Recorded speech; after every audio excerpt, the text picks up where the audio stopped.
பாகம் 161. அரவிந்த் அகிலனை அழைத்து செல்ல வந்து கொண்டிருப்பதாக டாக்டர் சொன்னதும் அவந்திகாவிற்கு அதிர்ச்சியில் தலையே சுற்றியது. டிவோர்ஸ் பற்றி பேசினால் அரவிந்த் கோபப்பட்டு ஏதாவது செய்வான் என்று அவந்திகாவிற்கு தெரியும். ஆனால் இந்த அளவுக்கு அரவிந்த் இறங்குவான் என்று அவந்திகா எதிர்பார்த்திருக்கவில்லை. அகிலனை ஃபாரினுக்கு அனுப்பிவிட்டால் அவனுக்கும் அரவிந்திற்கும் இடையில் எந்த தொடர்பும் இருக்காது, அரவிந்தால் அகிலனுக்கு எந்த பிரச்சனையும் ஏற்படாது என்று குருட்டுத்தனமாக நம்பித்தான் அவசரமாக அகிலனை அப்ராட் அனுப்பி வைத்தாள். ஆனால் இந்த அரவிந்தோ அவ்வளவு தூரம் போய் அகிலனை அழைத்து வருவான் என்று அவள் யோசித்து கூட பார்த்திருக்கவில்லை. அரவிந்த் இந்த அளவுக்கு கிரிமினலாக வேலை செய்கிறான் என்றால் இதை அவன் சுலபமாக விடமாட்டான் என்று மட்டும் அவந்திகாவிற்கு புரிந்தது. முதலில் கிறிஷை இன்டர்வியூ கொடுக்க விடாமல் பின்வாங்க வைத்து அவந்திகாவிற்கு பிரச்சனை கொடுத்தான். இப்பொழுது அகிலனை இங்கு கூட்டி வந்து பிரச்சனை கொடுக்க போகிறான். அரவிந்தின் இந்த செயல் அவந்திகாவை விரக்தி மனநிலைக்கு கொண்டு சென்றது. அவளின் தம்பியை தன் கஸ்டடிக்குள் வைத்துக் கொண்டு வந்தாவது அவந்திகாவை அவன் கண்ட்ரோலில் கொண்டு வர பார்க்கிறான் என்பதை புரிந்தவளுக்கு உடல் வெலவெலத்து போனது. அதுவரை கிறிஷின் எக்ஸ்க்ளூசிவ் இன்டர்வியூவிற்கு பதிலாக அவனை பற்றிய ஏதாவது ஒரு நியூஸை வெளியிட்டு தற்பொழுது இருக்கும் பிரச்சனையை சரி கட்டி விடலாம் என்று நம்பிக்கொண்டிருந்தவளுக்கு டாக்டர் கால் பண்ணி விஷயத்தை சொன்னதும் ஆயாசமாக இருந்தது. இது சரி பண்ணக்கூடிய பிரச்சனை இல்லை என்று அவளின் மூளைக்கு உரைத்ததும் தலை கிறுகிறுத்து போய் அப்படியே தரையில் அமர்ந்தாள். அதற்கு மேலும் கிறிஷை போட்டோ எடுக்க அவள் காத்து கொண்டிருப்பது அவசியமே இல்லாதது என்று புரிந்ததால் சோர்ந்து போனவள் உடம்பில் தெம்பில்லாமல் நடுங்கி போய் அமர்ந்திருந்தாள். ஆனால் இப்படியே அவளால் எவ்வளவு நேரம்தான் பிரச்சனையை நினைத்து கொண்டு அமர்ந்திருக்க முடியும்? அடுத்து ஆகப் போவதை பார்க்க அவள் வாழ்க்கையில் அவள் மட்டும்தானே இருக்கிறாள்.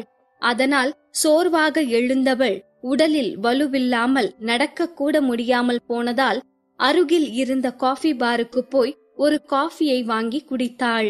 அந்த காஃபி கொடுத்த தெம்பில் சோர்வாக வீடு வந்து சேர்ந்தவள் இதற்கு மேல் செய்ய அவளிடம் ஒன்றும் இல்லை என்று நினைத்து கொண்டு பெட்டில் படுத்துக்கொண்டு போர்வைக்குள் ஒளிந்து கொண்டாள். அவந்திகாவின் இப்போதைய மனநிலை, நான் இருக்கேன், அந்த அரவிந்த ஒரு கை பாத்திரலாம் என்று யாராவது நம்பிக்கையாக பேசி ஆறுதல் தரமாட்டார்களா என்பதுதான். ஆனால் அப்படித்தான் யாருமே அவளுக்கு இல்லையே. அவள் மீது அக்கறை கொண்டிருப்பவர்களிடம் கூட அவளால் அரவிந்தை பற்றி சொல்ல முடியாத நிலையில் இருக்கிறாளே. ஒருவேளை அப்படியே யாராவது அவந்திகாவிற்கு ஆதரவாக வந்தாலும் கூட அவந்திகாவின் பிரச்சனையில் அவர்களும் சிக்கி கஷ்டப்பட வேண்டியதிருக்கும். அந்த காரணத்தினாலேயே அவந்திகா அவள் பிரச்சனையில் யாரையும் இழுத்துவிட விரும்பவில்லை.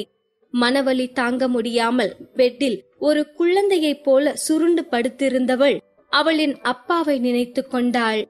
நீங்க இருக்கிற வரைக்கும் எனக்கு எந்த பிரச்சனையும் வந்ததில்லப்பா.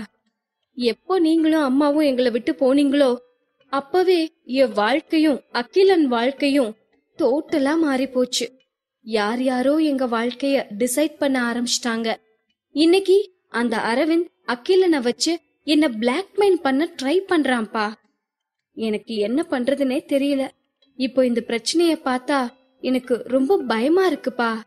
நான் என்னதான்ப்பா பண்றது என்று வேதனை தாங்க முடியாமல் அவந்திகா அவளின் அப்பாவை நினைத்து அழுதபடி புலம்பிக் கொண்டிருந்தாள். அவளுக்கு வீட்டை விட்டு வெளியில் போகவே பயமாக இருந்தது. ஒரு பக்கம் வேலையில் அவளுக்கு ஏகப்பட்ட பிரச்சனை, இன்னொரு பக்கம் அரவிந்த் என்னவென்றால் அவள் வாழ்க்கையையே பிரச்சனையாக்கிக் கொண்டிருந்தான். யாரிடமும் உதவி கூட கேட்க முடியாத நிலையில் இவ்வளவு பெரிய உலகத்தில் தனி ஆளாக இருப்பதைப் போல உணர்ந்து கொண்டிருந்தவளுக்கு நீ தனி ஆள் இல்லை என்பதை உணர்த்தவோ என்னவோ அவளுக்கு போன் கால் வந்தது. சந்தோஷ் தான் கால் செய்திருந்தான். அவந்திகா, இப்போ நீ எங்க இருக்க? கிறிஷ் சார் எக்ஸ்க்ளூசிவ் இன்டர்வியூ கொடுக்க ஓகே சொல்லிட்டாரு.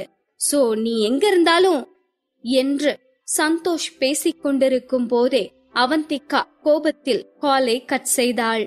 கொஞ்ச நேரத்துக்கு முன்தான் அவந்திகா கிறிஷின் இன்டர்வியூவை சரிக்கட்ட அவனுக்காக அந்த ஹோட்டலுக்கு வெளியில் அவ்வளவு நேரமாக காத்து கொண்டிருந்தாள். ஆனால் இப்பொழுதோ அவனே வந்து இன்டர்வியூ கொடுக்கிறேன் என்று சொல்கிறானாம். இதெல்லாம் எதற்காக? அவந்திகா கேட்கும்போது அரவிந்தை எதிர்த்து என்னால் ஒன்றும் செய்ய முடியாது என்பது போல பேசியவன் இப்பொழுது எதற்காக ஓகே சொல்கிறான்? இப்பொழுது மட்டும் அரவிந்தை எதிர்க்க முடிந்ததா? இல்லை, இதுவும் அரவிந்தின் பிளான் தானா?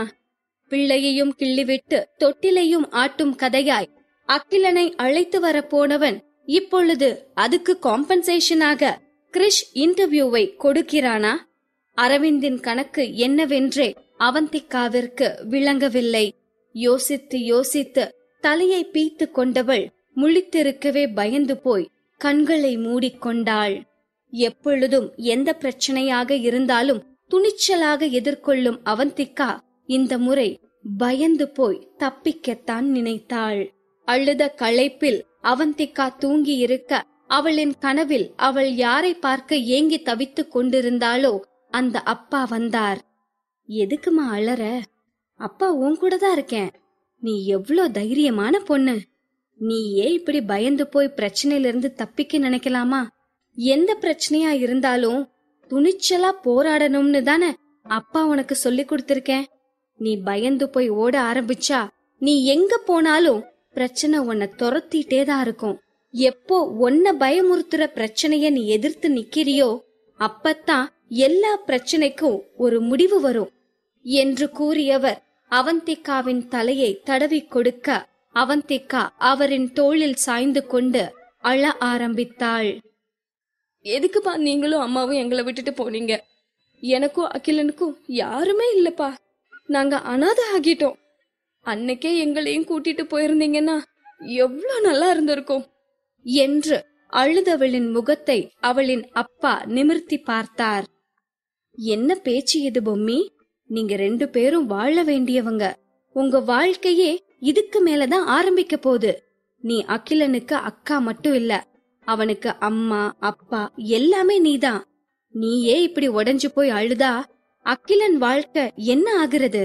உன்னால அகிலனை பாத்துக்க முடியலன்னா சொல்லு, அகிலனை நாங்களே கூட்டிட்டு போயிடுறோம் என்று அவர் கூறவும் அவந்திகா பதறி போய் எழுந்தாள்.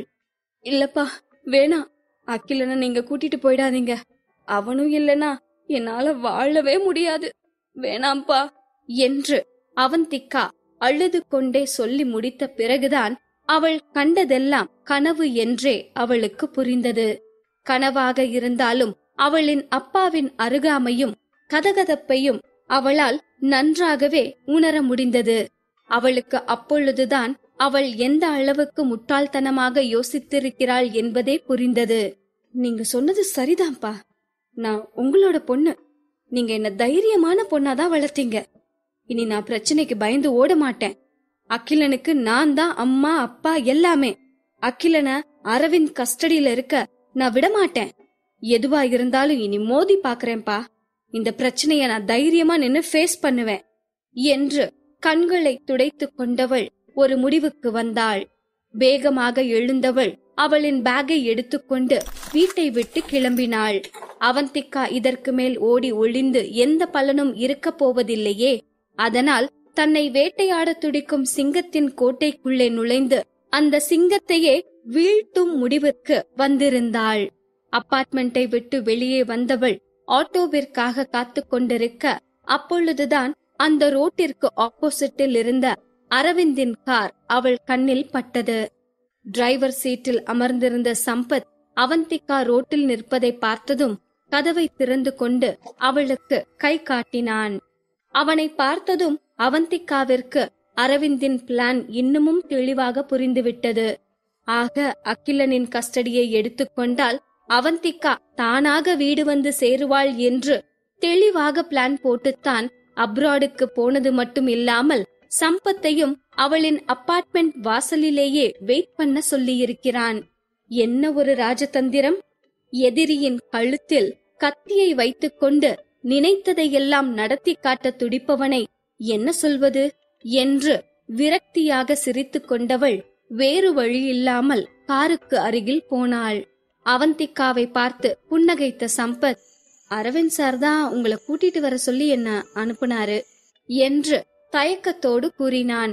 அவந்திகா சம்பத்திற்கு எந்த பதிலும் கூறாமல் அமைதியாக காரில் ஏறிக்கொண்டாள். வழக்கமாக சம்பத் காமெடி எனும் பெயரில் ஏதாவது சொல்லி மொக்கை போட்டு கொண்டிருப்பான். ஆனால் அவனே இப்பொழுது சூழ்நிலையை புரிந்து கொண்டு எதுவும் பேசாமல் அமைதியாக காரை ஓட்டிக் கொண்டிருந்தான். கார் அரவிந்தின் 8ஆம் நம்பர் வில்லாவின் வாசலில் நின்றது. அமைதியாக காரில் இருந்து இறங்கியவள் அந்த வீட்டை பார்த்து ஒரு பெருமூச்சை விட்டுக்கொண்டு வீட்டிற்குள் சென்றாள். அவந்திகா பெட்டியை தூக்கிக் கொண்டு திரும்ப வந்திருப்பதை பார்த்த வள்ளியோ, மேடம் என்று அழைத்து கொண்டு சந்தோஷமாக அவளுக்கு அருகில் ஓடி வந்தாள். மேடம், வேலை விஷயமா வெளிநாட்டுக்கு போயிருந்தீங்கன்னு சார் சொன்னாரு. வேலையெல்லாம் நல்லபடியா முடிஞ்சுதா மேடம் என்று அவள் உற்சாகமாக பேசிக் கொண்டிருக்க அவந்திகா புருவத்தை உயர்த்தி கேள்வியாக அவளை பார்த்தாள். அரவிந்தின் வாழ்க்கையை விட்டே விலகி போக நினைத்துதான் அவந்திகா வீட்டை விட்டே வெளியேறினாள். ஆனால் அரவிந்தோ அவந்திகா வேலை விஷயமாக ஃபாரினுக்கு போயிருக்கிறாள் என்று சொல்லி வைத்திருக்கிறான். சோ அவனின் திட்டம் எந்த வகையிலும் மாறியிருக்கவில்லை என்று புரிந்து கொண்டவள் வள்ளிக்கு எந்த விளக்கமும் கொடுக்காமல் அமைதியாக மாஸ்டர் பெட்ரூமிற்கு சென்றாள். அவந்திகா வீட்டை விட்டு போன போது எப்படி இருந்ததோ அப்படியே எந்த மாற்றமும் இல்லாமல் அந்த ரூம் இருந்தது. எந்த பொருளும் அதன் இடத்தை விட்டு 1 இன்ச் கூட நகர்ந்திருக்கவில்லை. அவந்திகா எந்த அறையை மிஸ் செய்வதாக ஃபீல் பண்ணி வருத்தத்தோடு கிளம்பி இருந்தாளோ அதே அறையில் இருப்பதே அவளுக்கு எரிச்சலை கொடுத்தது. அதற்கு மேல் எதை பற்றியும் நினைக்க விரும்பாதவளாய் பெட்டில் படுத்துக்கொண்டு கண்களை மூடிக்கொண்டாள். தூக்கம் வராமல் போனாலும் கண்களை திறந்து அவளை சிறைப்பிடித்து வைத்திருக்கும் அந்த அறையை பார்க்க அவள் விரும்பவில்லை. அன்றைய நாள் அப்படியே முடிந்திருக்க அடுத்த நாள் காலை நேரமாக எழுந்தவள் அரவிந்திற்காக காத்திருந்தாள். அரவிந்திற்காக என்று சொல்ல முடியாது, அவன் அழைத்து வரும் அகிலனை எதிர்பார்த்து காத்திருந்தாள். வாசலில் கார் சத்தம் கேட்டதும் வேகமாக ஹாலுக்கு ஓடி வந்தவள் ரத்தம், நாடி, நரம்பு என்று அத்தனையிலும் கொலை வெறியை ஏற்றிக்கொண்டு ஹாலில் அமர்ந்தபடி வாசலை பார்த்து கொண்டிருந்தாள். அரவிந்தோ பிளைட்டில் பயணித்த களைப்பும் தொடர்ந்து டிராவல் செய்த களைப்புமாக உடல் சோர்ந்து போனவனாய் வீட்டிற்குள் வந்தான். அதுவரையிலும் கொலை வெறியோடு அரவிந்திற்காக காத்திருந்தவள் அரவிந்த் அகிலனை வீல் சேரில் தள்ளி கொண்டு வந்ததை பார்த்ததும் கோபம் மறந்து புன்னகைத்தாள். அவந்திகாவின் முகமாற்றத்தை கவனித்த அரவிந்த் இந்த புன்னகை நிச்சயம் அகிலனை பார்த்துத்தான் இருக்கும் என்பதை அறிந்திருந்தாலும் அவன் மனம் என்னவோ அந்த புன்னகை தனக்காக இருந்தால் எப்படி இருக்கும் என்று கற்பனை பண்ணி பார்த்து கொண்டது. அவந்திகாவை காதல் எனும் பெயரில் தினம் தினம் தீக்குழியில் நிறுத்தி வாட்டி வதைத்துக் கொண்டிருக்கும் அரவிந்த் அவந்திகாவின் இந்த புன்னகை தன்னை பார்த்து வந்ததாய் இருக்க வேண்டும் என்று மனசாட்சியே இல்லாமல் ஆசைப்பட்டு கொண்டிருக்க அவந்திகாவோ அரவிந்தை தன்னை வேட்டையாடும் சிங்கம் என்னும் லெவலில் நினைத்து கொண்டு யுத்தத்திற்கு தயாராகிக் கொண்டிருந்தாள்.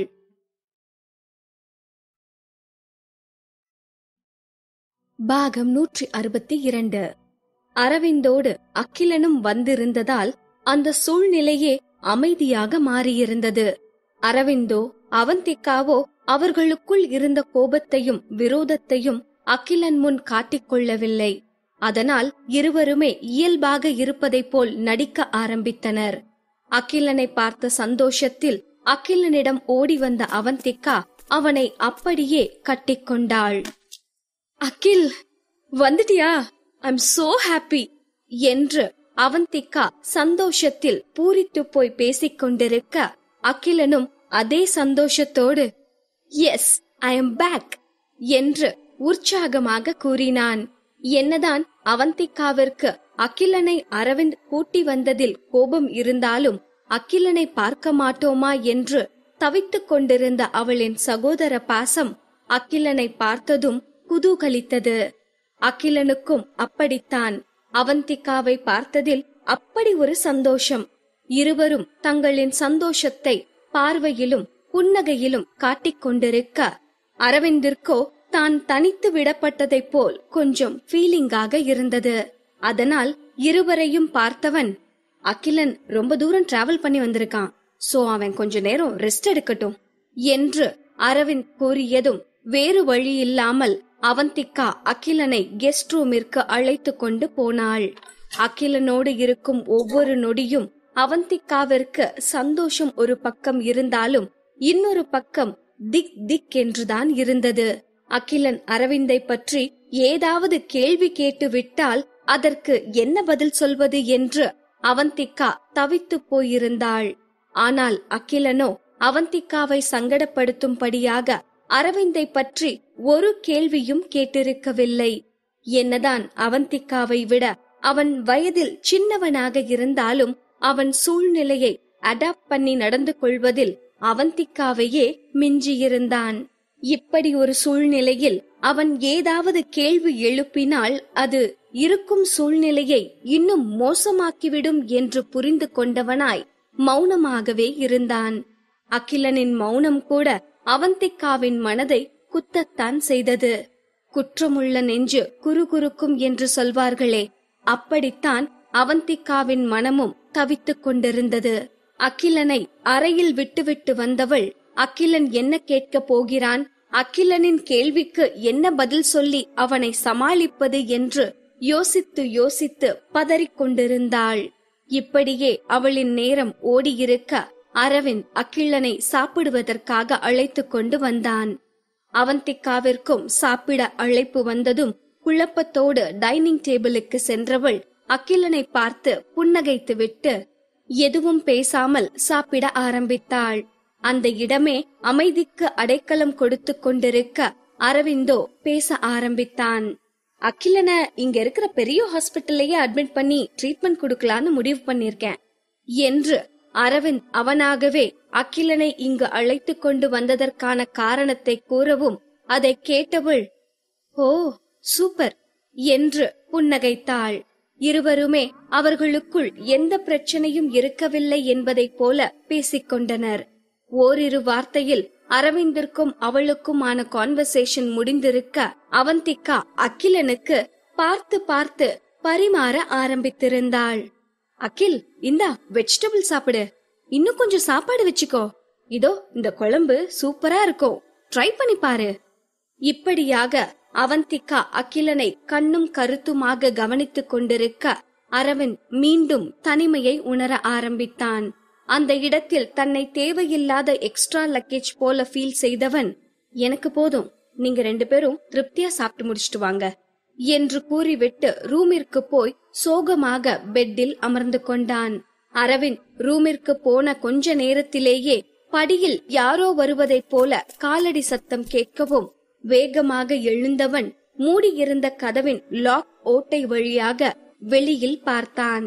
அவந்திகா அகிலனை கைத்தாங்கலாக கூட்டிக் கொண்டு வருவதை பார்த்தவன் முகம் கொஞ்சம் இறுக்கமானது. அவந்திகாவின் சப்போர்ட்டில் சமத்தாக படிகளில் ஏறி வந்த அகிலனோ காரிடோர் வரை வந்ததும் தானாகவே நிற்க முயற்சி செய்தான். அவன் முயற்சியும் கைகூட அவந்திகாவை பார்த்து புன்னகைத்தவன், பாத்தியா, நான் நிக்கிறேன், என்னால நிக்க முடியுது என்று உற்சாகமாக கூறினான். எஸ், நீ என் தம்பியாச்சே, ஐநோ, நீ சீக்கிரம் சரியாகிடுவேன்னு எனக்கு நல்லாவே தெரியும். ஓகே அகில், நீ ரொம்ப தூரம் டிராவல் பண்ணி வந்திருக்க, சோ நல்லா ரெஸ்ட் எடுக்கணும், சோ ரூமுக்கு போகலாம் என்றவள் அவனை கெஸ்ட் ரூமிற்குள் கூட்டி போய் விட்டு வெளியில் வந்தாள். கெஸ்ட் ரூமில் இருந்து வெளியில் வந்தவளின் முகம் கனிவான மோடிலிருந்து ரஃப் அண்ட் டஃப் மோடுக்கு மாறியிருந்தது. அதே எக்ஸ்பிரஷனோடு அவந்திகா மாஸ்டர் பெட்ரூமின் கதவை திறக்க அரவிந்தோ கதவிற்கு மிக அருகில் நின்று கொண்டிருக்கவும் அவனை பார்த்து ஜெர்க்கானவள் கொஞ்சம் விலகி நின்றாள்.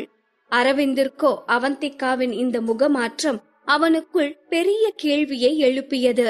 இதுவரையிலும் அகிலனோடு இருக்கும் அவந்திகாவின் முகத்தில் அன்பும் அக்கறையும் தாண்டவமாடிக்கொண்டிருந்தது. ஆனால் அரவிந்தின் ரூமிற்கு வருகிறோம் என்றதுமே அவந்திகாவின் முகம் இறுக்கமானதை கவனித்தவனுக்கு அவள் மனதில் தனக்கான இடம் என்னவென்று தெளிவாக புரிந்தது.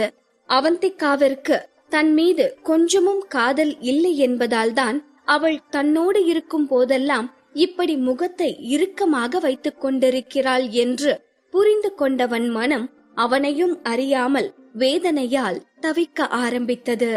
அதுவரையிலும் அமைதியாக ஸ்மூத்தாக நடந்து கொண்டவன் கண்கள் கோபத்தில் சிவந்து அவந்திக்காவை முறைத்து பார்த்தான். அவந்திக்கா திரும்ப அவன் வீட்டுக்கே வந்ததை குத்தி காட்டும் விதமாக, இப்போவாவது உன்னோட இடம் எதுன்னு புரிஞ்சுகிட்டேன்னு நினைக்கிறேன் என்று அரவிந்த் அழுத்தமாக கூறவும் அவந்திக்காவிற்கு கோபத்தில் கண்கள் கலங்க ஆரம்பித்தது. அரவிந்தின் இந்த மனநிலை எந்த அளவுக்கு மோசமானது என்பதை அவனால் கஷ்டத்தை அனுபவிக்கும் அவளுக்குத்தானே புரியும். அவனின் மீது கொலை வெறியில் இருந்தாலும் கூட அகிலனை வைத்து அரவிந்த் அவளை பிளாக்மெயில் செய்ய முயற்சிக்கும் போது அவந்திக்காவால் எப்படி அரவிந்தை தவிர்க்க முடியும்? அரவிந்தின் கையில் அவள் கழுத்தை இருக்கும் கயிற்றை கொடுத்துவிட்டு அவந்திக்காவால் தூர போக முடியுமா என்ன? அது அவளே தற்கொலை செய்து கொள்வதற்கு சமமாயிற்றே. அகிலன் எனும் பிரம்மாஸ்திரத்தை அரவிந்த் கைப்பற்றி இருப்பதால்தான் அவந்திக்கா தானாக அரவிந்தின் ரூம் வரை வந்திருக்கிறாள் என்பதுதானே உண்மை. இது அரவிந்திற்கும் தெரிந்த விஷயம்தான். அரவிந்தை பார்த்தவள் கோபத்தை தனக்குள்ளேயே அடக்கிக் கொண்டு அவன் கூறியதெல்லாம் காதில் வாங்காததைப் போல அவனை கடந்து அறைக்குள் நுழைய பார்த்தாள். ஆனால் அரவிந்தோ அவந்திக்காவின் கைகளை இறுக்கமாக பிடித்து அவன் பக்கமாக இழுத்தான். அவந்திக்காவை தனக்கு அருகில் இழுத்து நிறுத்தியவன் அவளின் தாடையை இறுக்கி பிடித்துக் கொண்டு, உனக்கு ஒன்னு ஞாபகப்படுத்த விரும்புறேன். இந்த கல்யாணத்தை கண்டினியூ பண்றதுக்கோ இல்ல டெர்மினேட் பண்றதுக்கோ எனக்கு மட்டும்தான் ரைட்ஸ் இருக்கு.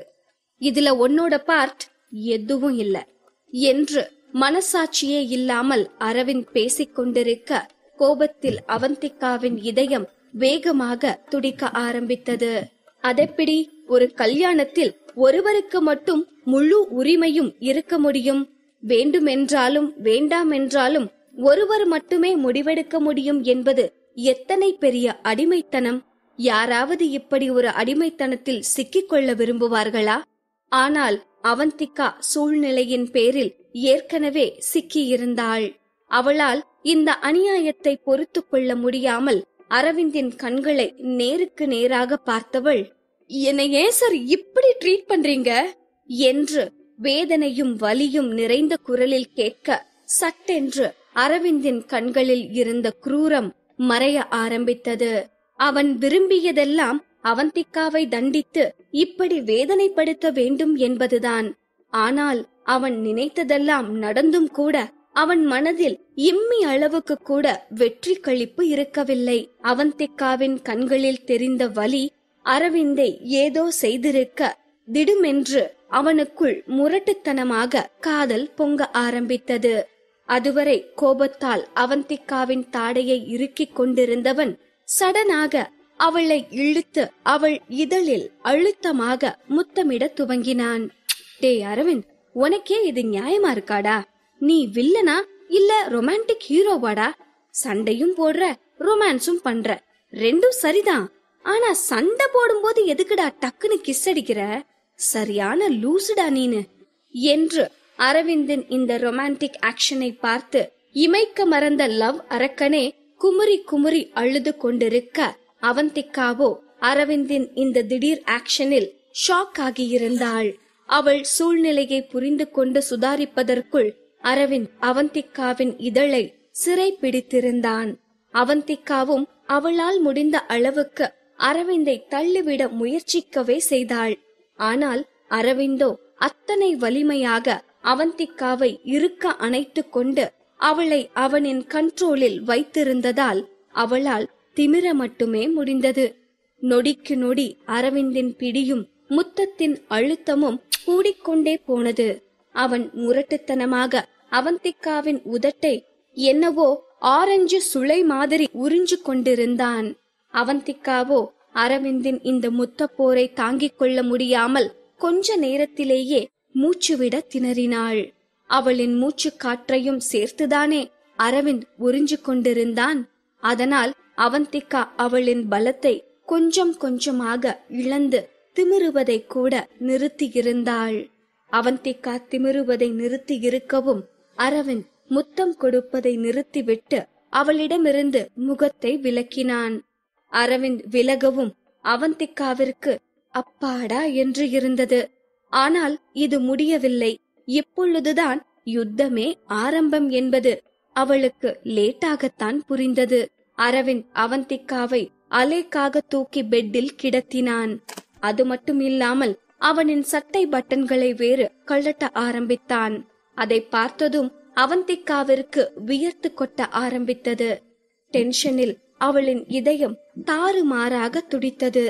கைகளால் அவளின் உடலை கட்டி கொண்டவள், இப்போ என்ன பண்றீங்க? எதுக்கு பட்டனை கழற்றீங்க என்று பதட்டமாக கேட்க, அரவிந்தோ அவளை பார்த்து கேலியாக புன்னகைத்தான். உனக்கு புரியலையா? இன்னைக்கு உன்னோட ஓவுலேஷன் டைம். பிரெக்னன்ட் ஆகிறதுக்கு பாசிபிலிட்டி இருக்க நாள். இந்த டைம்ல நாம என்ன பண்ணுவோம்னு உனக்கு தெரியாதா என்று அரவிந்த் கேலியாக கேட்டுக்கொண்டு பட்டனை கழட்டி கொண்டிருக்கவும் அவந்திகாவிற்கு ஷாக் ஆனது. பெட்டில் கிடந்த போர்வையால் உடலை இருக்க மூடிக்கொண்டவள், உங்களுக்கு தெரியுமா, மேரேஜ் ரேப் கூட இல்லீகல் தான் என்று அவந்திகா சட்டத்தை பாதுகாப்புக்கு அழைக்க, அரவிந்தோ அவளை பார்த்து மீண்டும் கேலியாக சிரித்தான். நாம மத்த கப்பிள்ஸ் மாதிரி ஆர்டினரி கப்பிள் இல்ல, யூனோ என்று அரவிந்த் கிண்டலாக கூறவும் அவந்திகாவிற்கு அவளின் இயலாமை கோபத்தை உருவாக்கியது. யூ யூ பாஸ்டர்ட் என்று அவந்திகா கோபத்தில் கத்த, அரவிந்தோ அவனின் சட்டையை கழட்டி விட்டு பெட்டுக்கு அருகில் வந்து, பாஸ்டர்ட் என்ன பண்ணுவாங்கன்னு இப்போ காட்டுறேன் என்று வில்லனை போல பேசினான். அடுத்த நொடியே பெட்டின் மீது தாவியவன் அவந்திகாவை இருக்க அணைத்தான். அவந்திகா அவனின் பிடியில் இருந்து தப்பிக்க முயல்வதற்குள் கிடுக்கு பிடி பிடித்தவன் அவளை அவன் கைப்பிடிக்குள் கொண்டு வந்தான். அவந்திகா கத்த முயற்சிப்பதற்குள் அரவிந்தின் உதடுகளோ திரும்பவும் அவளின் உதட்டை சிறை பிடித்தது. அவந்திகாவால் இந்த தாக்குதலை எதிர்கொள்ளவும் முடியவில்லை, ஏற்றுக்கொள்ளவும் முடியவில்லை. என்னதான் அவள் திரும்பவும் அரவிந்திடமே வந்திருந்தாலும் அதற்காக அவள் உடல் மீதான அத்துமீறலை ஏற்றுக்கொள்ள அவள் துளியும் விரும்பவில்லை. பகையோ பாசமோ ஒரு பெண்ணின் விருப்பமில்லாமல் அவளின் உடலை தொடுவது அத்துமீறல் தானே. இப்படிப்பட்ட அத்துமீறல் சட்டப்படியும் மனிதாபிமான அடிப்படையிலும் பெரும் தவறு என்பது எப்பொழுதுதான் இவனுக்கு புரியுமோ?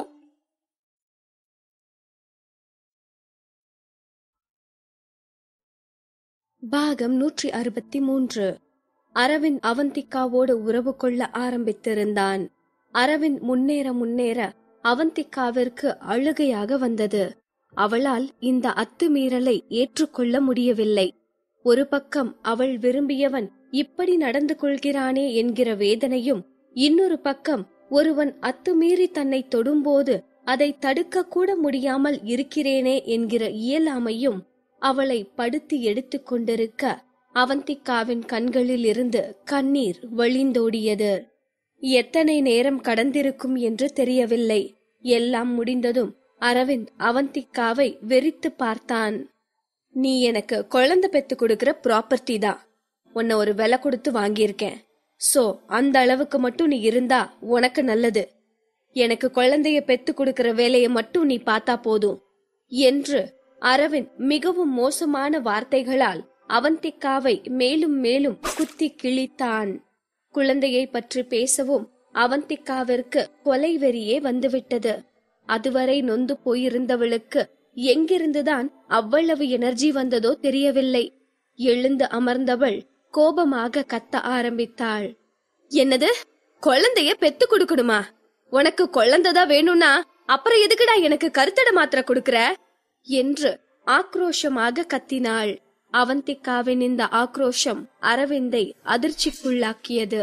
அதுவரையிலும் அரவிந்தின் அத்துமீறலை பொறுத்து கொண்டிருந்த அவந்திகா திடீரென்று இவ்வளவு தூரம் ஆக்ரோஷமாகி கத்துவது ஒரு பக்கம் அதிர்ச்சியாக இருந்தாலும், இன்னொரு பக்கம் அவள் கருத்தடை மாத்திரை பற்றி பேசியது அரவிந்தை அதிர்ச்சியில் சிலையாகவே மாற்றியிருந்தது.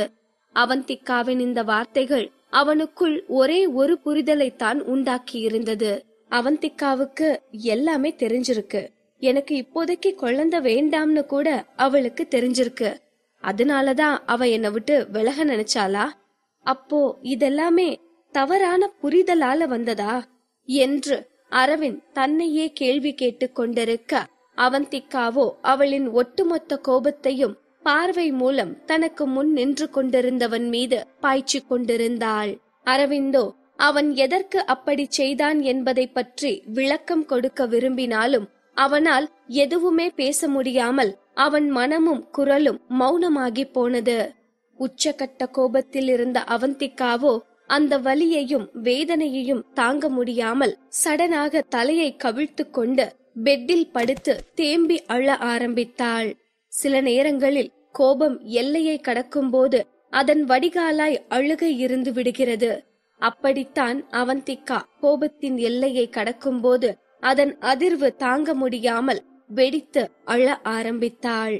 அதுவரை அவந்திக்காவிற்கு உண்மை தெரிந்திருக்கிறது என்று அதிர்ச்சியில் நின்று கொண்டிருந்த அரவிந்தோ அவந்திக்கா திடீரென்று விம்மி அழ ஆரம்பிக்கவும் அவளை சமாதானப்படுத்த நினைத்து அவளின் அருகில் போய் அவளின் தோளின் மீது கை வைத்தான். அவ்வளவுதான். அரவிந்த் தொட்டதும் அவந்திக்கா தன்னையும் அறியாமல் ஜெர்க்காகி டக்கென்று பதறிப்போய் விலகி அமர்ந்தாள்.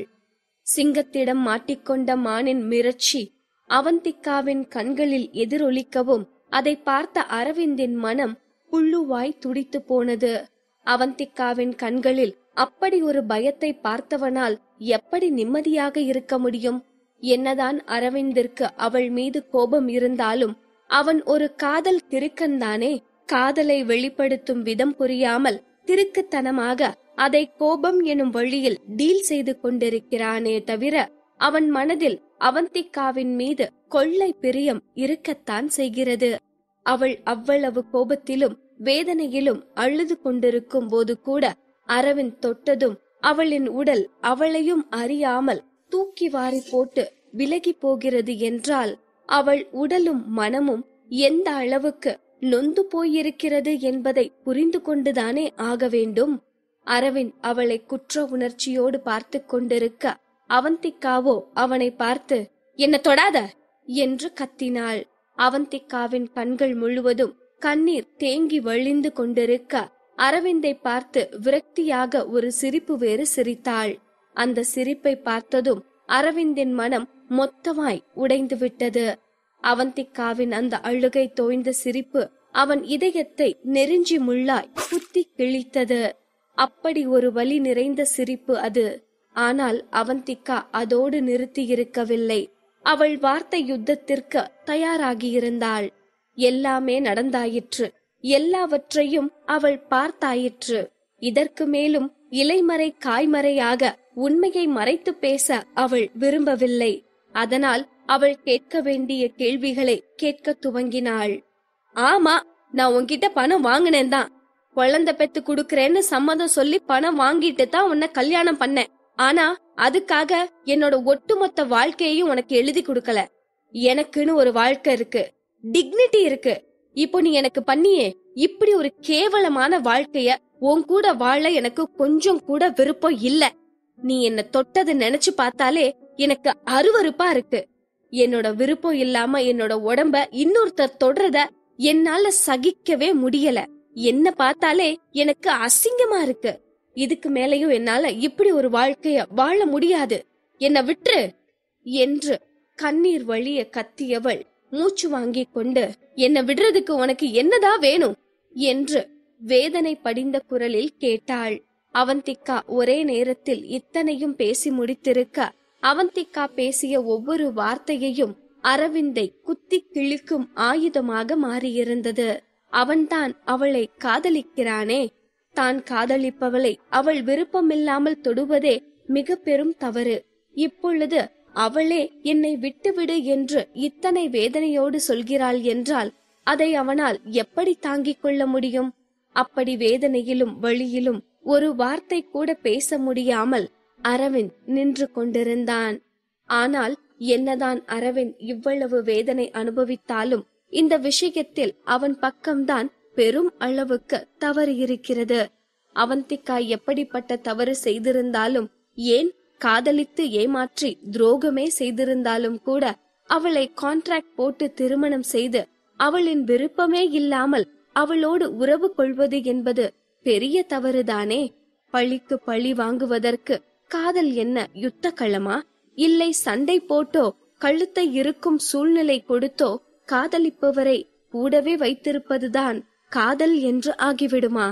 காதலிப்பவரை ஒரு பறவையைப் போல பறக்க விடுங்களேன். காதல் கொண்ட நெஞ்சம் எத்தனை தூரத்துக்கு பறந்து போனாலும் அது தனக்கான காதல் கூட்டை நோக்கி திரும்ப வரத்தானே செய்யும். அதுதானே காதலுக்கான நிதர்சனம். இது புரியாத அரவிந்தோ அவந்திக்காவை சிறைப்பிடித்து காதல் போராட்டம் நடத்தி கொண்டிருக்க, அவந்திக்காவோ அவனிடமிருந்து விடுதலை பெறுவதற்காக போராட துவங்கியிருந்தாள். அவந்திகா அவளின் கோபத்தை எல்லாம் கொட்டி தீர்த்து முடித்ததும் ஒரு வழியாக கொஞ்சம் காம் ஆகியிருந்தாள். அதுவரையிலும் அவளின் கண்களில் தேங்கி இருந்த கண்ணீர் அவளுக்கு முன் நின்று கொண்டிருந்தவனின் முகத்தை கூட தெளிவாக காட்டாமல் அவளை மூழ்கடித்திருந்தது. ஒரு வழியாக அவந்திகா அவளின் எமோஷனை எல்லாம் கொட்டி முடித்ததும் அந்த கண்ணீர் வடிந்திருக்க அவள் அரவிந்தின் முகத்தை உற்று பார்த்தாள். அவன் முகபாவமோ இறுக்கமாக கோபத்தில் கொதித்து போயிருப்பதை போல தெரியவும், அதை பார்த்தவளுக்கு இன்னும் தான் ஆத்திரம் வந்தது. அவள்தான் அவனால் துன்பம் அனுபவித்துக் கொண்டிருப்பவள். கோபப்பட வேண்டியவள் அவள்தானே. அப்படி இருக்க அவன் முகத்தில் தெரியும் கோபத்தை பார்க்க பார்க்க அவளுக்குள் சொல்ல முடியாத எரிச்சல் உண்டானது. அவந்திகா இப்படி எரிச்சலோடு அவனை பார்த்து கொண்டிருக்க, அரவிந்தோ எதையோ சொல்ல வருபவனைப் போல உதடுகளை அசைத்துவிட்டு கடைசியில், என்னால உனக்கு டிவோர்ஸ் கொடுக்க முடியாது என்று அழுத்தமாக கூறியிருந்தான்.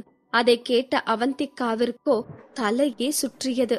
இவ்வளவு தூரம் அவந்திகா அவள் மனதில் இருக்கும் வேதனையை கொட்டி தீர்த்த பிறகாவது அரவிந்த் மனம் இறங்குவான் என்று எங்கோ ஒரு மூலையில் நம்பிக்கொண்டிருந்த அவந்திகாவிற்கு ஏமாற்றம் மட்டுமே மிச்சமானது. அதற்கு மேல் அவந்திகாவால் அவனை பார்க்க முடியவில்லை. அதுவரை வத்தி இருந்த அவளின் கண்ணீர் மீண்டும் கரை புரண்டு வழிய ஆரம்பிக்கவும் அவந்திகா அவனை பார்க்க கூட பிடிக்காமல் திரும்பிக் கொண்டாள். ஆனால் அரவிந்தோ அதற்கு மேல் ஒரு வார்த்தை கூட பேசாமல் டிரெஸ்ஸை போட்டுக்கொண்டு அந்த அறையை விட்டு சென்றிருந்தான். அறை கதவு வேகமாக மூடப்படும் ஓசையை கேட்டு திரும்பி பார்த்தவள் அரவிந்த் வெளியேறியிருப்பதை பார்த்ததும் தேம்பி அழ ஆரம்பித்தாள். அவந்திகாவிற்கு அழக்கூட பிடிக்கவில்லைதான். ஆனால் அவள் கண்களை துடைக்க துடைக்க கண்ணீர் அவளையும் மீறி வழிந்தோடியது. சிறிது நேரம் தன் கட்டுப்பாட்டையும் மீறி அழுது தீர்த்தவள் கடைசியாக ஒரு முடிவுக்கு வந்திருந்தாள். இதற்கு மேலாவது அவள் உடல் அளவிலும் மன அளவிலும் ஸ்ட்ராங்காக இருக்க வேண்டும் என்பதுதான் அவள் முடிவு. அப்பொழுதுதான் அரவிந்த் அவளிடம் அத்துமீறுவதை அவளால் தடுத்து நிறுத்த முடியும் என்று அவளுக்கு தோன்றியது. அதனால் அழுகையை கட்டுப்படுத்திக் கொண்டு சில வினாடிகள் மூச்சை ஆழமாக இழுத்து விட்டு கொண்டவள் கொஞ்ச நேரத்திற்கு முன்பு அவளுக்கு நடந்த அநியாயத்தை மொத்தமாக மறக்க நினைத்தாள். திரும்பவும் நடந்ததை நினைத்து பார்த்தால், ஒன்று அது அவளை பலவீனப்படுத்தும், இல்லை என்றால் அது அவளை கோபப்படுத்தி அவள் மூளையை மழுங்கடிக்கும். இது இரண்டுமே அவளுக்கு தோல்வியை மட்டும்தான் ஏற்படுத்தும் என்பதை உணர்ந்தவள் நடந்ததை பற்றி யோசிக்க கூடாதென்று முடிவெடுத்தபடி படுத்து தூங்க முயற்சி செய்தாள். ஆனால் அத்தனை பெரிய அநியாயம் அவளுக்கு நடந்திருக்க எங்கிருந்து அவளுக்கு தூக்கம் வரும்? சில வினாடிகள் உருண்டு புரண்டு பார்த்தவள் தூக்கம் வராமல் போகவும் எழுந்து அமர அவளுக்கு சட்டென்று தலை சுற்றியது. உடல் அளவிலும் மன அளவிலும் சோர்ந்து போனவளுக்கு தலை சுற்றல் என்பது சகஜமானதுதானே. அதனால் சோர்வாக எழுந்து உடைகளை போட்டு கொண்டவள் ரெஃப்ரெஷ் ஆகிவிட்டு தண்ணீர் எடுக்க ஹாலுக்கு சென்றாள். அவந்திகா ஹாலுக்கு வந்திருக்க அங்கோ லேண்ட்லைனில் போனில் ஏதோ பேசிக் கொண்டிருந்த வள்ளி அவந்திகாவை பார்த்ததும், உங்களுக்குத்தான் மேடம் போன் என்று கூறிவிட்டு ரிசீவரை அவள் பக்கமாக நீட்டினாள். அந்த நேரத்தில் லேண்ட்லைனில் தனக்கு யார் கால் பண்ணியிருப்பார்கள் என்று யோசித்துக் கொண்டே அவந்திகா போனுக்கு அருகில் போய் ரிசீவரை வாங்கினாள். அவந்திகாவின் வாழ்க்கையில் ஏற்கனவே பிரச்சனை தலைவிரித்து ஆடிக்கொண்டிருக்கும் போது ரிசீவர் வழியாக வேறு பிரச்சனை வந்துவிடப் போகிறது என்று நினைத்து அவந்திகா பீதியாக போனை காதில் வைக்க, போனிலோ அவள் சற்றும் எதிர்பார்க்காத ஒரு ஆள் பேச ஆரம்பித்திருந்தான். சுவாரஸ்யங்கள் கொண்டதுதானே வாழ்க்கை, எல்லாவற்றையும் ஒரே நேரத்தில் தெரிந்து கொள்ள வேண்டும் என்று துடிக்கும் இதயங்களின் துடிப்பு புரிகிறதுதான். ஆனால் ட்விஸ்ட் இல்லா கதையும் மைண்ட் வாய்ஸ் இல்லாத மனுஷனும் இருந்து என்ன பயன்? கதைக்கு ட்விஸ்ட் மாதிரி மனுஷனுக்கு மைண்ட் வாய்ஸ் ரொம்ப முக்கியம் தல. பாகம் 164. அவந்திகா போனில் யாராக இருக்கும் என்று குழப்பத்தோடு ரிசீவரை வாங்கி ஹலோ என்று கூறினாள். அவந்திகா ஹலோ என்றதும் அந்த பக்கத்திலிருந்து ஒரு ஆண் குரல் மிகுந்த உற்சாகத்தோடு பேச ஆரம்பித்தது. சிசுன்லா, நான் தான் பேசுறேன். இன்னைக்கு இன்டர்வியூ கொடுக்க உங்க நியூஸ் ஏஜென்சிக்கு வரப்போறேன். எந்த டைம்ல வந்தா உங்களுக்கு கம்ஃபர்டபிளா இருக்கும்னு சொல்லுங்க என்று மிகுந்த உற்சாகத்தோடு அந்த குரல் பேசியது. சிஸ்இன்லா என்று சொன்னதுமே அது கிறிஸ்தான் என்பது அவந்திகாவிற்கு நன்றாகவே விளங்கி இருந்தது. இந்த ஆர்வத்துக்கு பிறந்தவன் எதுக்கு போன் பண்ணிருக்கான் என்று அவள் யோசிக்கும் முன்பே கிறிஷ் இன்டர்வியூ பற்றிய விவரத்தை சொல்லியிருந்தான். அதை கேட்டவளுக்கு கடுப்பில் சிரிப்புதான் வந்தது.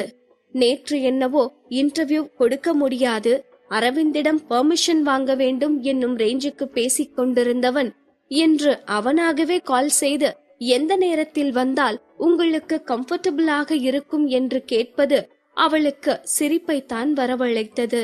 இது அரவிந்த் அவளுக்கு கொடுத்த வேதனைக்கு கிடைத்த கூலியாகத்தான் அவளுக்கு தோன்றியது.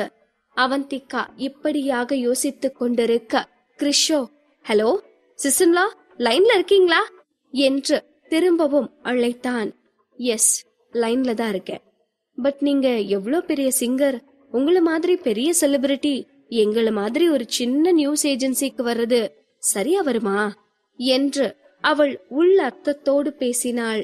அவந்திகா அப்படி பேசவும் கிறிஷிற்கு ஜெர்க்கானது.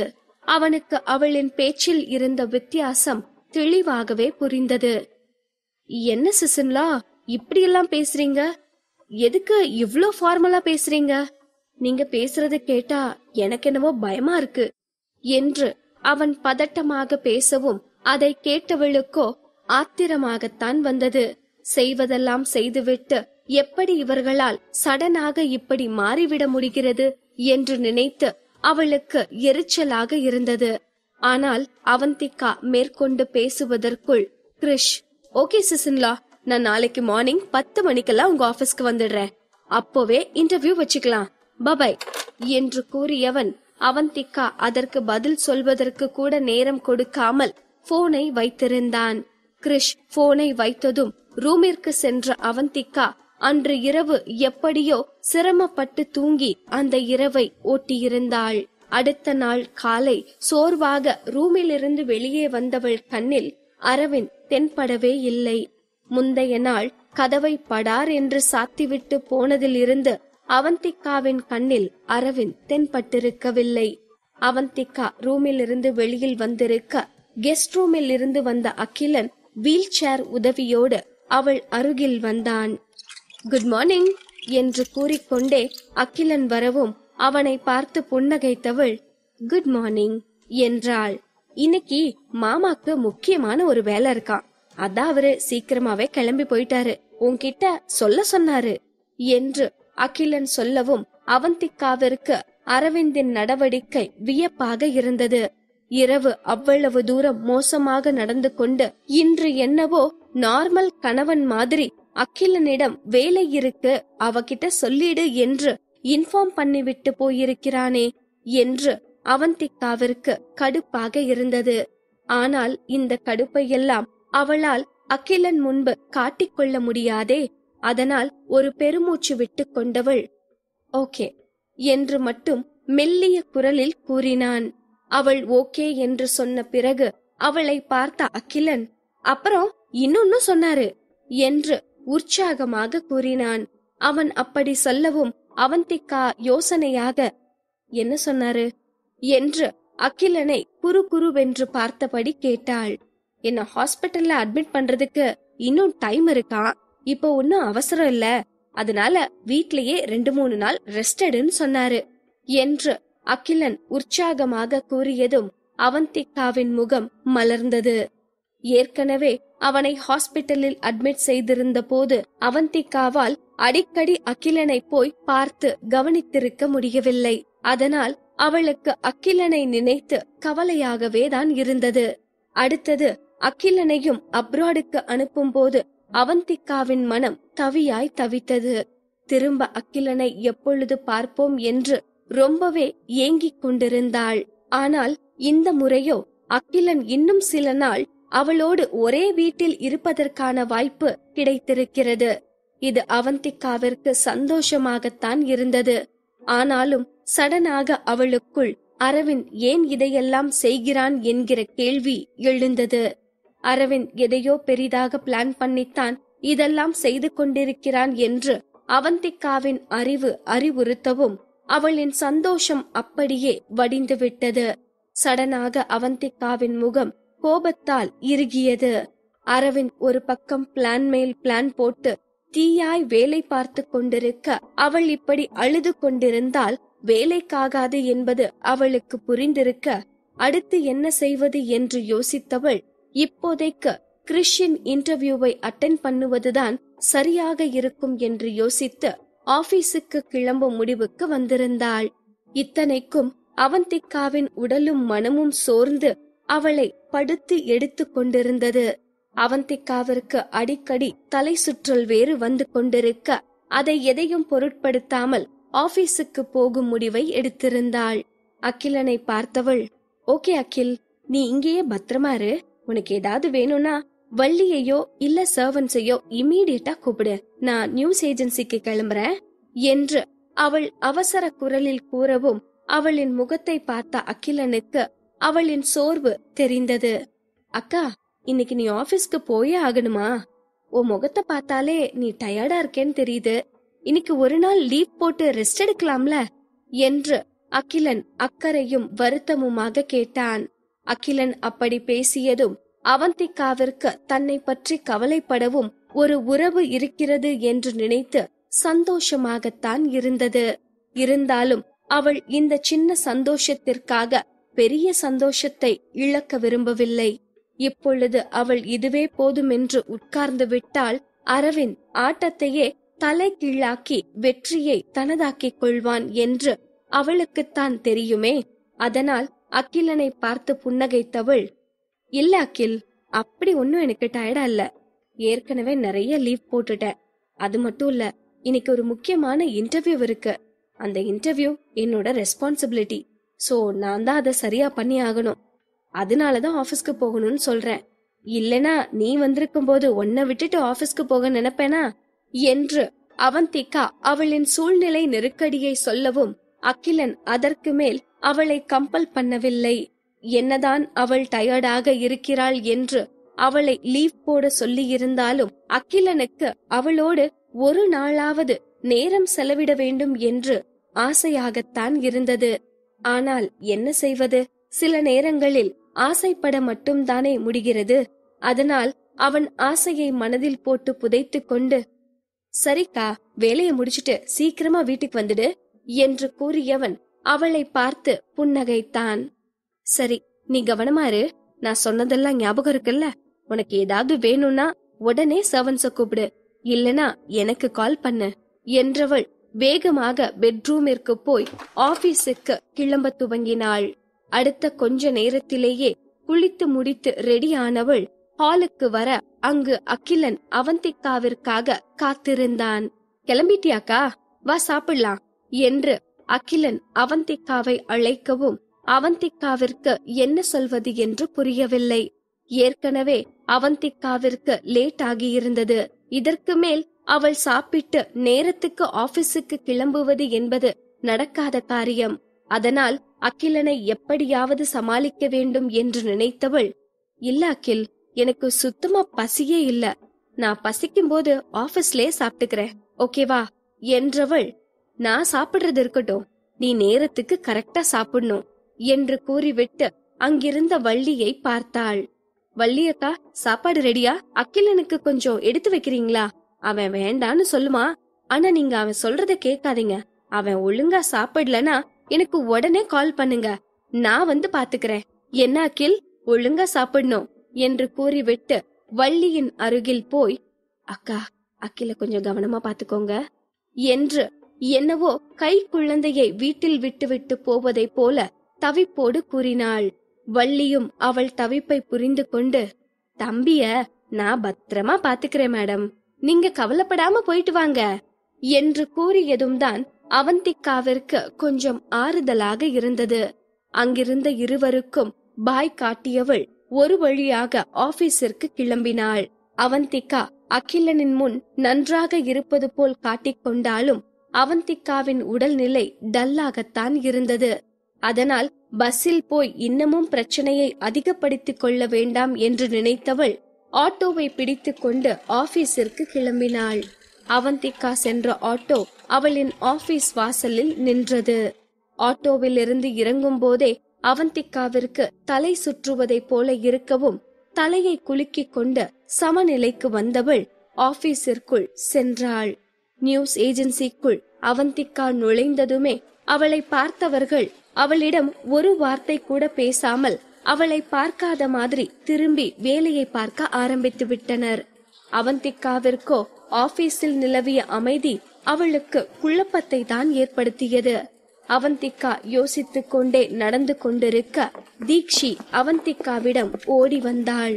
மேம், வந்துட்டீங்களா என்று அவள் புன்னகைத்துக் கொண்டே ஓடி வர அவந்திகா அவளை பார்த்து சிநேகமாக புன்னகைத்து விட்டு தீக்ஷியின் அருகில் சென்று மெதுவாக விசாரிக்க ஆரம்பித்தாள். ஆமா, ஏன் எல்லாரும் ஒரு மாதிரி இருக்காங்க, என்னாச்சு என்று அவள் சந்தேகமாக விசாரிக்கவும் தீக்ஷி சில வினாடிகள் என்ன சொல்வதென்று விழித்தாள். உடனே சுற்றி முற்றி பார்த்த தீக்ஷி, அது மேம், நேத்து மேனேஜிங் எடிட்டர் உங்களுக்கு கால் பண்ணப்போ நீங்க சரியா ரெஸ்பான்ஸ் பண்ணாம போனை வச்சிட்டீங்களா, அதுக்கப்புறம் அவரால் உங்களை காண்டாக்ட் பண்ண முடியலையா, அதான் மேனேஜிங் எடிட்டர் உங்க மேல பயங்கர கோபத்துல இருக்காரு. சோ நீங்க கொஞ்சம் கேர்ஃபுல்லா இருங்க மேம், எதுவா இருந்தாலும் கொஞ்சம் நிதானமாவே பேசுங்க என்று தீக்ஷி தயக்கமாக சூழ்நிலையை விளக்கி முடித்தாள். தீக்ஷி மேனேஜிங் எடிட்டர் கோபத்தை பற்றி சொல்லவும் அவந்திகாவிற்கு கடுப்பானது. அவந்திகா எதையோ பேச வருவதற்குள் அவர்களை நோக்கி ரேகா வந்து கொண்டிருந்தாள். அவந்திகாவிற்கு அருகில் வந்தவள், அவந்திகாவா வந்திருக்கிறது? நீ இதுக்கு மேல ஆபீஸ் பக்கம் வரமாட்டேன்னு நினைச்ச, இப்போ எதுக்கு வந்திருக்க? ஓ, ரெசிக்னேஷன் லெட்டர் கொடுக்க வந்திருக்கியா? ஆனா அவந்திகா, நீ நினைக்கிற மாதிரி எல்லாத்தையும் ஈஸியா ஹேண்டில் பண்ணிட முடியாது, இதுக்கான பலனை நீ அனுபவிச்சுதான் ஆகணும் என்று மெல்லிய குரலில் அழுத்தமாக பேசியவள் அவந்திகா மௌனமாக இருப்பதை பார்த்து புன்னகைத்தாள். என்ன, எதுவுமே பேச மாட்டேங்கிற, பயமா இருக்கா? இதுக்கு மேல பயந்து ஒன்னும் ஆக போறது இல்ல. Already too late. சிங்க கிரிஷ் அக்ரிமெண்ட் கேன்சல் பண்ணதுக்கான ரெஸ்பான்சிபிலிட்டிய நீ தான் எடுத்தாகணும். அவர் பே பண்ண வேண்டிய பெனாலிட்டியில பாதிய நீ பே பண்ணி ஆகணும்னு மேனேஜ்மெண்ட் சொல்லிருச்சு என்றவள் ஐயோ பாவம் என்பது போல உச்சு கொட்டி விட்டு கிண்டலாக சிரித்தாள். ஆனால் அவள் அவ்வளவு பேசியும் அவந்திகாவால் ரேகாவிற்கு பதில் கொடுப்பதற்கு கூட தெம்பிருக்கவில்லை. அதனால் இவகிட்ட போய் என்னத்த பேசுறது என்று நினைத்தவள் ரேகாவிற்கு எந்த பதிலும் கூறாமல் அவளை கடந்து அவளின் அறையை நோக்கி கொண்டிருக்க சந்தோஷோ அவந்திகா வந்த தகவல் கிடைத்து கோபமாக வந்து கொண்டிருந்தான். அவந்திகாவின் முன்னால் வந்து நின்றவன், உனக்கு எவ்வளோ தைரியம் இருந்தா நான் பேசிட்டு இருக்கும் போதே போனை கட் பண்ணுவ? ஹையர் அத்தாரிட்டிஸ்க்கு எப்படி ரெஸ்பெக்ட் கொடுக்கறதுன்னு கூட உனக்கு தெரியாதா? அவ்வளோ திமிரா உனக்கு என்று சந்தோஷ் ஆவேசமாக கடினமான குரலில் பேசினான். அவந்திகாவிற்கு சந்தோஷின் இந்த ஆவேசத்தை பார்த்ததும் என்ன சொல்வது என்றே புரியவில்லை. ஏற்கனவே அவள் சோர்ந்து போய்தான் வந்திருந்தாள். இதில் வந்ததும் வராததுமாக இப்படி ஒரு பிரச்சனை கிளம்பி இருக்க அவந்திகாவின் மைண்ட் பிளாங்க் ஆகியிருந்தது. அவந்திகா வாயே திறக்காமல் பேச்சற்று நின்று கொண்டிருக்க சந்தோஷோ, முதல்ல உன்னோட திங்ஸ் எல்லாம் பேக் பண்ணிட்டு இங்க இருந்து கிளம்பு இந்த நிமிஷமே உன்னை சீஃப் எடிட்டர் பொசிஷன்ல இருந்து தூக்குறேன் என்று அவன் கட் அண்ட் ரைட்டாக கூறவும், தீக்ஷியோ அவந்திகாவிற்கு சப்போர்ட் பண்ணும் நோக்கத்தில் பேச முன்வந்தாள். ஆனால் தீக்ஷி பேசுவதற்குள்ளாக அவர்களுக்கு பின்னால் இருந்து ஒரு குரல், இங்க என்ன நடக்குதுன்னு தெரிஞ்சுக்கலாமா என்று கேட்டுக்கொண்டே அவர்களை நோக்கி வந்து கொண்டிருந்தது. அந்த குரல் வந்த திசையில் பார்த்தவர்களுக்கு அந்த குரலுக்கு உரியவனை பார்த்ததும் ஷாக் ஆனது. ஒரு உண்மை என்னவென்றால், அவந்திகா எப்பொழுதெல்லாம் பிரச்சனையில் மாட்டிக்கொண்டு தவிக்கிறாளோ அப்பொழுதெல்லாம் அவளை காப்பாற்ற யாராவது ஒருவர் தேவதை போல் வந்து விடுகிறார்கள். எவ்வளவு பெரிய பிரச்சனையாக இருந்தாலும் இதுவும் கடந்து போகும் என்பது புரிந்தாலே வாழ்க்கை இனிக்க ஆரம்பித்து விடும் தானே. பாகம் 165. அவந்திகாவை காப்பாற்ற வந்த அந்த தேவதை கிரிஷ் தான். இங்க என்ன நடக்குதுன்னு தெரிஞ்சுக்கலாமா என்று கேட்டுக்கொண்டே கிரிஷ் அப்பாவியை போல கண்ணை சிமிட்டிக் கொண்டு நின்று கொண்டிருந்தான். கிரிஷை பார்த்த சந்தோஷ் கிரிஷ் தான் வந்திருக்கிறான் என்பதை நம்ப முடியாமல் திகைப்போடு அவனையே பார்த்து கொண்டிருந்தான். தீக்ஷியால் கூட கிரிஷ் வந்திருப்பதை நம்ப முடியவில்லைதான். இப்படி இருவருமே அதிர்ச்சி மாறாமல் பார்த்து கொண்டிருக்க, கிரிஷோ, நான் தப்பான நேரத்துல வந்துட்டேனோ? நான் எப்பவுமே உங்க ஆபீஸுக்கு இந்த மாதிரி நேரத்துல தான் வந்துடுறேன்.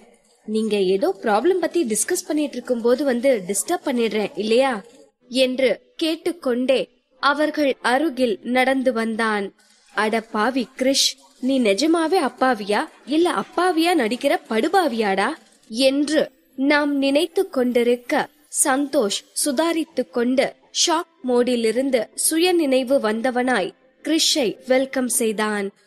வாங்க கிரிஷ் சார், நீங்க எங்க ஆபீஸ்க்கு வந்தாலே அது எங்களுக்கு குட் டைம் தான் என்று அவன் குழப்பம் பாதி புன்னகை மீதியுமாக எப்படியோ சிரித்து வைத்தான். ஐம் சாரி, நேத்து எனக்கு ஒரு இம்பார்ட்டன்ட் ஒர்க் வந்ததால உங்களுக்கு இன்ஃபார்ம் பண்ணாமலே ஷெட்யூல மாத்திட்டேன். நேத்து என்னால இன்டர்வியூ கொடுக்க வர முடியல. சோ இப்போ இன்டர்வியூ கொடுக்கத்தான் வந்திருக்கேன். ஐ நோ இன்டர்வியூவை ரீஷெட்யூல் பண்ணத பத்தி உங்களுக்கு இன்ஃபார்ம் பண்ணாததால கண்டிப்பா இது உங்களுக்கு ட்ரபிளா இருந்திருக்கோ. எனிவே சாரி என்று கிரிஷ் நல்ல பிள்ளையைப் போல நடந்த அத்தனையையும் அவன் தவறு எனும் விதமாக விளக்கி இருந்தான். அதை கேட்ட சந்தோஷ் எனும் மூஞ்சுரு முகத்தில் சடனாக சீரியல் பல்ப் எரிய ஆரம்பித்தது. ஐயோ, எதுக்கு சாரி எல்லாம் கேக்குறீங்க சார்? நோ ப்ராப்ளம், இப்போ நீங்க வந்ததே எங்களுக்கு ஹாப்பி என்று அநியாயத்திற்கு நல்லவனாக மாறியவன் அவந்திகாவை பார்த்து, என்ன அவந்திகா, இன்னும் இங்கேயே நின்னுட்டு இருக்க? சார் வந்திருக்கார்ல, சார இன்டர்வியூ ரூமுக்கு கூட்டிட்டு போ என்று அவசர குரலில் கூறினான். அதுவரை உன் திங்ஸை எல்லாம் பேக் பண்ணி கொண்டு நடையை கட்டு என்று பேசிக் கொண்டிருந்தவன் டக்கென்று வேலையை பார்க்க சொல்லவும் அவந்திகாவோ அவனை திகைப்பாக பார்த்தாள். இவன் என்ன இப்படி டக்கு டக்குன்னு மாத்தி மாத்தி பேசுறான்? சரியான பச்சோந்திக்கு பிறந்த பஞ்சாயத்தா இருப்பான் போல என்று நினைத்து கொண்டவள் சந்தோஷிடம் பதில் எதுவும் சொல்லாமல் தலையை மட்டும் ஆட்டிக்கொண்டு கிரிஷை இன்டர்வியூ ரூமிற்கு அழைத்து சென்றாள். இன்டர்வியூ ரூமில் கிரிஷும் அவந்திகாவும் மட்டும் இன்டர்வியூவிற்காக தயாராகி கொண்டிருந்தனர். கிரிஷை பார்த்த அவந்திகா, சார், நான் உங்க இன்டர்வியூ ரெக்கார்ட் பண்ண போறேன், உங்களுக்கு எந்த அப்ஜெக்ஷனும் இல்லதானே என்று ஃபார்மல் மோடில் கேட்டாள். அதற்கு கிரிஷோ, என்ன சிஸ்டர்லா, இன்னும் ஃபார்மலா பேசிட்டு இருக்கீங்க? இன்னமும் என் மேல இருக்க கோபம் போகலையா என்று வுட்வர்ட்ஸ் குடித்துவிட்டு வந்த சின்ன குழந்தையைப் போல அப்பாவியாக கேட்டான். அவந்திகாவோ சட்டென்று நோ என்று மட்டும் பதில் கூறினாள். அவந்திகா சொன்ன அந்த நோவில் அவளுக்கு அவன் மீது வெறும் கோபம் மட்டுமில்லை, அதை தாண்டி அவனால் அத்தனை தூரம் நொந்து போனதற்கான ஏமாற்றத்தின் சாயலும் அந்த குரலில் ஒட்டி கொண்டிருந்தது. பின் என்ன, அவளுக்கு இன்டர்வியூ கொடுப்பதாக வாக்கு கொடுத்துவிட்டு திடீரென்று அரவிந்தின் இன்ஃப்ளூவன்ஸால் இன்டர்வியூ கொடுக்க முடியாது என்று அவந்திகாவை பெரும் இக்கட்டில் அல்லவா மாட்டிவிட்டிருந்தான். அதையெல்லாம் அவந்திகாவால் எப்படி அதற்குள்ளாக மறந்திருக்க முடியும்? அவன் அரவிந்தின் ஃப்ரெண்ட் தானே, அவந்திகாவின் ஃப்ரெண்ட் ஒன்றுமில்லையே. அதை அவந்திகா இப்பொழுது நன்றாகவே உணர்ந்திருந்தாள். அவந்திகா அரவிந்தோடு நல்ல உறவில் இருந்தால் கிறிஷும் அவளுக்கு நல்ல நண்பனாக இருப்பான். ஒருவேளை அரவிந்தோடு அவளுக்கு தகராறு ஏற்பட்டால் கிறிஷ் அவந்திகாவிற்கு எதிரில் எதிரியாகத்தான் நிற்பான் என்பதை அவந்திகா இப்பொழுது நன்றாகவே உணர்ந்திருந்தாள். அதனால் இவனிடமிருந்து விலகி இருப்பதுதான் நல்லது என்று நினைத்தவள் வேலை சம்பந்தமாக மட்டும் அவனோடு பேச துவங்கினாள். சார், நாம இன்டர்வியூவை ஸ்டார்ட் பண்ணலாமா என்று அவந்திகா அழுத்தமாக கேட்டதும் கிறிஷ் அன்வான்ட் பேச்சை விட்டு எஸ் என்று மட்டும் பதில் கூறினான். ஒரு வழியாக கிறிஷின் இன்டர்வியூ நல்லபடியாக முடிந்திருந்தது. இன்டர்வியூ எடுத்து முடித்ததும் கிறிஷிடம் thank you for working with us என்று ஃபார்மலாக கூறியவள் புன்னகைத்தாள். அவந்திகாவின் இந்த ஃபார்மல் அப்ரோச் கிறிஷிற்கு சங்கடத்தை கொடுக்கவும் அவன் எதையோ பேச வந்து விட்டு பேச முடியாமல் யூ ஆர் மோஸ்ட் வெல்கம் என்று சூழ்நிலைக்கு தகுந்தாற்போல் பதில் கூறினான். வழியில்லாமல் இன்டர்வியூ ரூமில் இருந்து கிளம்பி போனான்.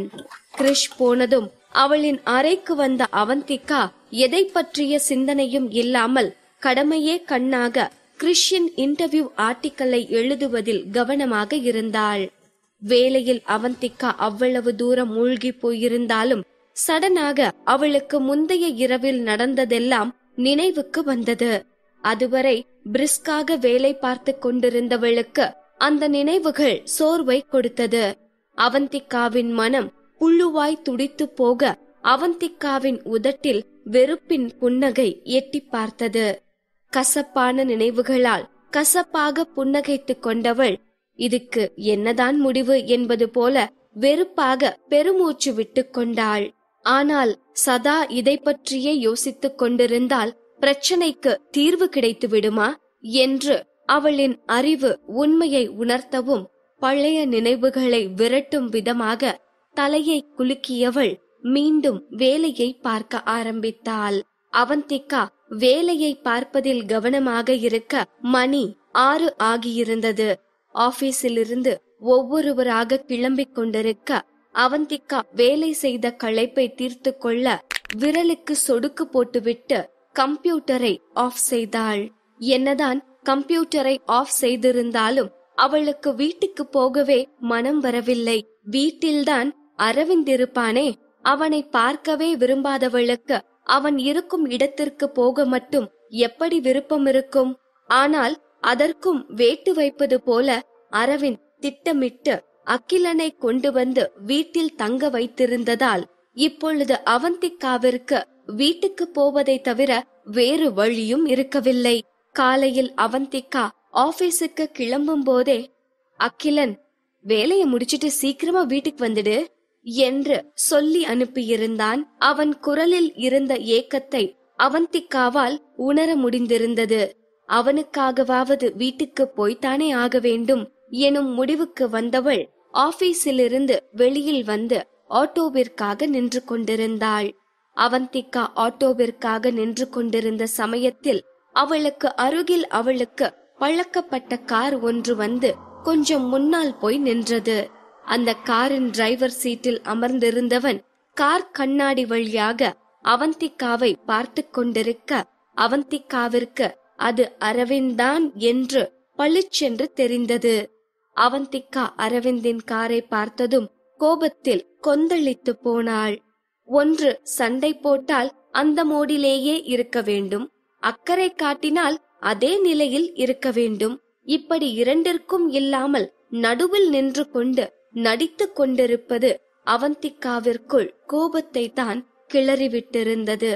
அவந்திகாவிற்கு அரவிந்தின் காரில் போய் ஏற கொஞ்சமும் விருப்பம் இருக்கவில்லை. அதனால் அவந்திகா பாட்டுக்கு முகத்தை திருப்பிக் கொண்டு திரும்பவும் ஆட்டோவிற்காக காத்திருக்க ஆரம்பித்தாள். ஆனால் அரவிந்தோ இன்னமும் கார் கண்ணாடி வழியாக அவளையே பார்த்தபடி அமர்ந்திருக்க அவன் ஒரு முடிவோடுதான் வந்திருக்கிறான் என்று அவந்திகாவிற்கு புரிந்தது. அவள் காரில் ஏறாதவரை அவனும் இங்கிருந்து நகரப்போவதில்லை என்பது போலதான் அவன் ஆட்டிடியூட் இருக்கவும் அவந்திகா சுற்றி முற்றி பார்த்தாள். வழக்கத்திற்கு மாறாக இன்று அரவிந்த் சன்கிளாஸ், மாஸ்க் கூட போடாமல் வந்திருந்ததால் சிலர் இது ஆக்டர் அரவிந்தா என்பது போல நோட்டம் விட ஆரம்பித்திருந்தனர். இதற்கு மேல் இன்னும் சில வினாடிகள் அரவிந்த் இந்த மாதிரி காரில் அமர்ந்திருந்தால் நிச்சயமாக ஒரு பெரிய கூட்டமே அவனை பார்க்க கூடிவிடும் என்று உணர்ந்த அவந்திகா புதிதாக ஒரு பிரச்சனை கிளம்புவதை விரும்பவில்லை. அதனால் வரப்போகும் கலவரத்தை தடுக்க நினைத்தவள் வேறு வழி இல்லாமல் வேண்டா வெறுப்பாக அரவிந்தின் காருக்கு அருகில் சென்று வேகமாக கார் கதவை திறந்து கொண்டு காரில் ஏறினாள். அவந்திகா காருக்குள் ஏறி அமர்ந்ததும் அரவிந்தோ அவளின் மடியில் ஒரு டாக்குமெண்டை தூக்கி போட்டான். அந்த டாக்குமெண்டை போடும்போது கூட அரவிந்த் முகத்தில் எந்த எக்ஸ்பிரஷனும் இருக்கவில்லை. அவன் முகமும் உடலும் சோர்வாக இருப்பதை போல் மட்டும் காட்டிக் கொண்டிருந்தது. அந்த டாக்குமெண்ட் அகிலனுக்கு ட்ரீட்மெண்ட் கொடுப்பதற்கான தெரப்பி அக்ரிமெண்ட். அந்த டாக்குமெண்டை திறந்து படித்தவளுக்கு அகிலனுக்கு ட்ரீட்மெண்ட் கொடுக்க ஒரு ஸ்பெஷலிஸ்ட் டீமையே அரவிந்த் ரெடி செய்திருக்கிறான் என்பது புரிந்தது. அவந்திகாவும் இப்படி ஒரு ஸ்பெஷல் டீமை வைத்து அனுபவம் வாய்ந்த மருத்துவர்களால் அகிலனுக்கு ட்ரீட்மெண்ட் கொடுக்கத்தான் ஆசைப்பட்டு கொண்டிருந்தாள். அவள் அந்த அக்ரிமெண்டில் குறிப்பிட்டிருக்கும் ஒவ்வொரு டாக்டரின் பெயரையும் படித்து பார்த்தாள். அவர்கள் ஒவ்வொருவருமே அவர்களின் துறையில் அனுபவம் வாய்ந்தவர்கள் மட்டுமல்ல, திறமைசாலிகளும் கூட. அதை பார்த்த அவந்திகாவிற்கு அவள் கண்ட கனவு நிறைவேறப் போகிறது என்று நினைத்து கண்களின் ஓரத்தில் கண்ணீர் துளிர்விட ஆரம்பித்தது. அவளின் இப்போதைய உணர்வுகளை அவளால் அவளுக்கே விளக்க முடியாத அளவில் உணர்வு கலவையில் மாட்டிக்கொண்டிருந்தாள். அவந்திகா கேட்ட கேள்விக்கு அரவிந்த் இதுவரையிலும் பதில் சொல்லி இருக்கவில்லை. இந்த நொடி வரையிலும் அவந்திகாவிற்கு எதற்காக அவன் கருத்தடை மாத்திரையை கொடுத்தான் என்கிற எக்ஸ்பிளனேஷனை அவன் கொடுத்திருக்கவில்லை. ஆனால் இப்பொழுதோ அவந்திகா கேட்டிராத ஒரு விஷயத்தை செய்திருக்கிறான். அதுவும் அவள் இத்தனை நாளாக எதற்காக கனவு கண்டு கொண்டிருந்தாலோ அந்த கனவையே நிஜம் ஆக்கியிருக்கிறான். இப்படி ஒரு விஷயத்தை செய்து அரவிந்த் திரும்பவும் அவந்திகாவின் மனதில் அவன் மீதான ஒரு நல்ல எண்ணத்தை உருவாக்கியிருந்தான். ஆனால் அவந்திகாவிற்குள் சூறாவளியாய் சுழன்று கொண்டிருந்த ஒரே கேள்வி, அரவிந்த் எதற்காக இதையெல்லாம் செய்கிறான்?